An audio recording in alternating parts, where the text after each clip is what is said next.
About 1:30 this morning, Northwest Electricity apparently had a massive power cut that affected the whole area around the airport.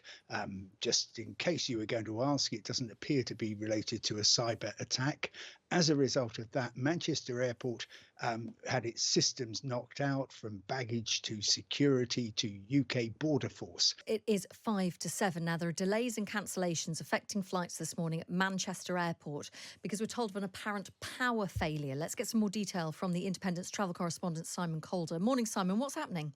Good morning, Chloe. It's looking pretty bleak for tens of thousands of passengers at the UK's third busiest airport. So about 1:30 this morning, Northwest Electricity apparently had a massive power cut that affected the whole area around the airport.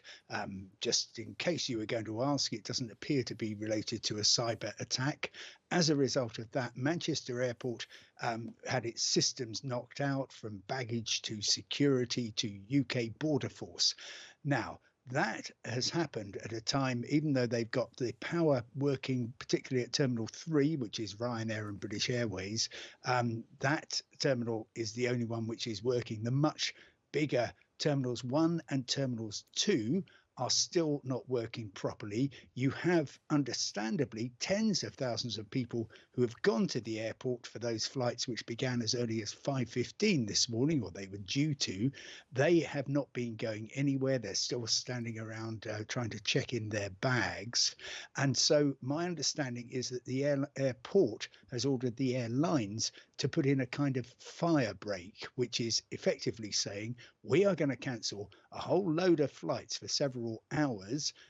That is not going to be the first wave. If you're already there, then probably just sort of stay around and wait until your flight finally departs. But meanwhile, they are telling people passengers due to travel from Terminal 1 or Terminal 2 today are advised to contact their airlines for up-to-date information before coming to the airport. If you're going to Terminal 3, then you should turn up, but be prepared for delays.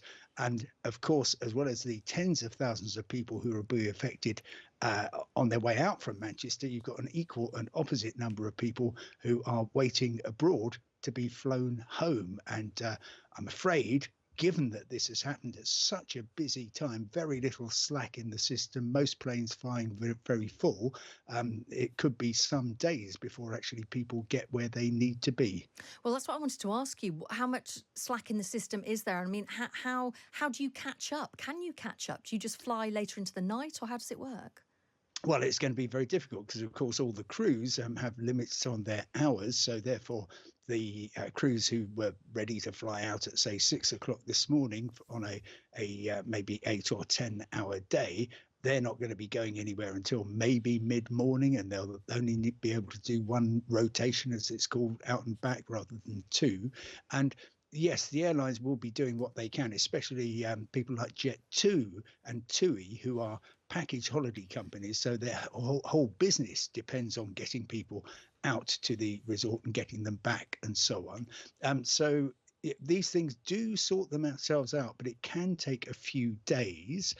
On top of that, of course, it's going to be incredibly expensive for the airlines because they are absolutely responsible for getting people where they need to be. It might be that they'll be looking at finding flights out of Leeds, Bradford, out of Liverpool and so on to try and get people on their way. But until people are where they need to be, and especially if they're stranded abroad, they have to provide hotels and meals until people are flown home. Understandably, perhaps passengers won't get compensation from the airlines for this because it's not their fault, and it will certainly run into millions of pounds in costs for those airlines.